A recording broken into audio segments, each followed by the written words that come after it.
Magandang araw po muli. Samahan niyo po ako sa aking pamamasyal biyaheng Bataan.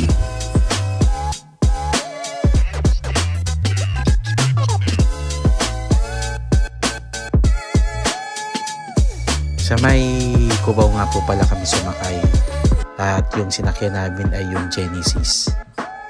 At dito po kami dumaan sa EDSA. Bali, yung makikita nyo po na yan yung malawak na yan po yung subway project na makikita nyo po sa may Quezon Avenue sa may bahagi po ng EDSA. Ayan po.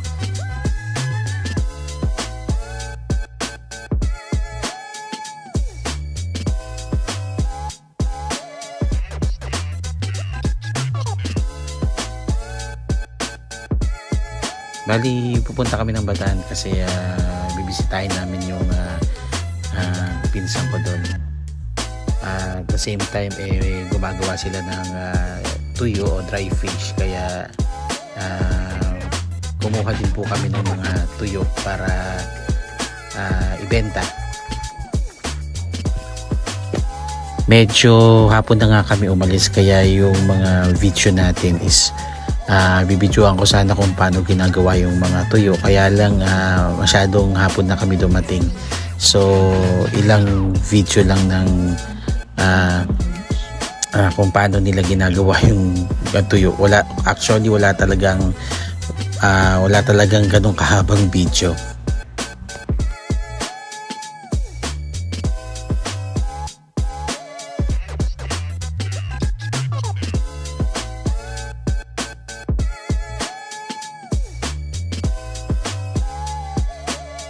Bali, Sunday kami umalis noon. So, medyo ang biyahe is medyo mabilis. Pero pagka siguro weekdays, mga 5 hours po siguro ang biyahe.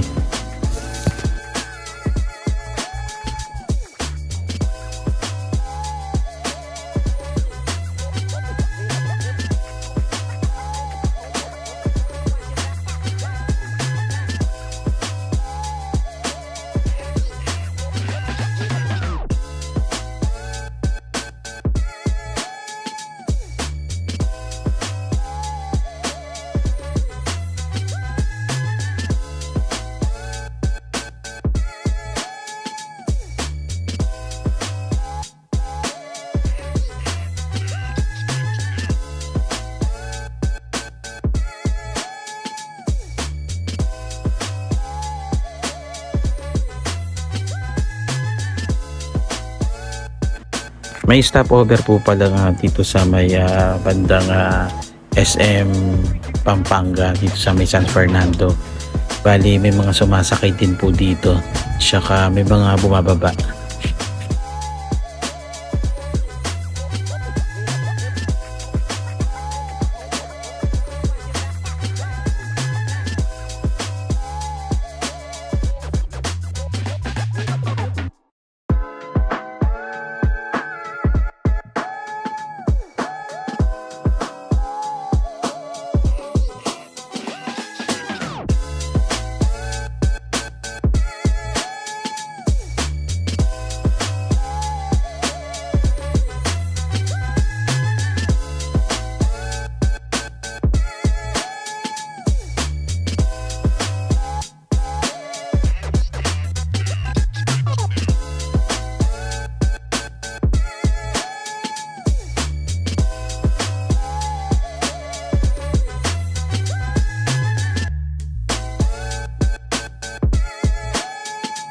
Bali, papunta kami ng Mariveles. Bali, dito nga po pala makikita yung sa Mount Samat yung cross. At alam nyo po ba itong cross na to, nakikita po ito sa may Manila Bay pagka maganda ang panahon. Ayan po yung cross na yan. Balak din namin puntahan yan, siguro sa mga susunod na araw babalik kami ng Bataan po. Kaya malaking tulong yung gagawing project dito. Isa sa pinakamalaking proyekto yung gagawa ng tulay from Bataan to Cavite. Kasi pagka dadaan ka pagka nagawa yung proyekto na yan, yung biyahe mo na 5 oras sa puntang Mariveles ay magiging 30 minutes na lang po. So magandang proyekto yan kasi bali dyan sa may Naik po ata yan, Naik hanggang dun sa may Maribeles. Pero magkakaroon po siya ng bababa po yung tulay dyan po sa may isla ng Corregidor. So magiging mabilis po ang biyahe, hindi ka na po dadaan ng NLEX. Tsaka po pag natapos yung proyekto na yan, yung Bataan Cavite Bridge na yan, kahit pa paano may epekto po yan sa EDSA. Yung mga ibang papuntang norte yan na po dadaan, diba?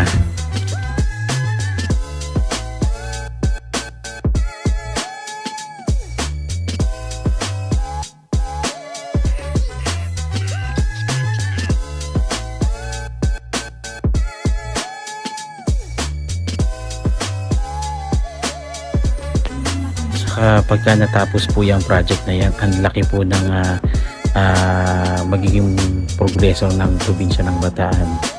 Bagamat ang Bataan po ay isa na po sa pinaka-progresibong probinsya, ay lalo pa pong uunlad ang probinsya na ito.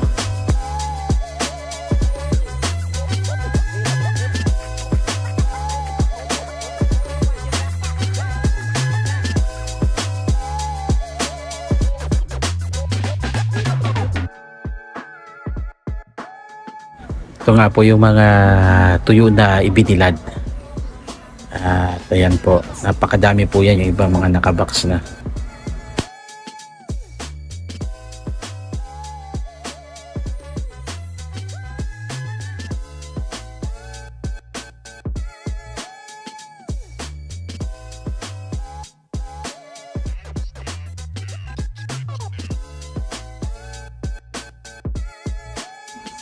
Ayan po, hanggang dito na lang po yung pag-vlog natin, at promise ko babalik po ako dito para maayos ko pong may vlog yung paggagawa ng tuyo.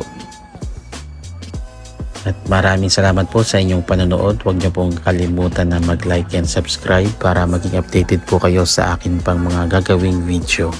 Maraming salamat po.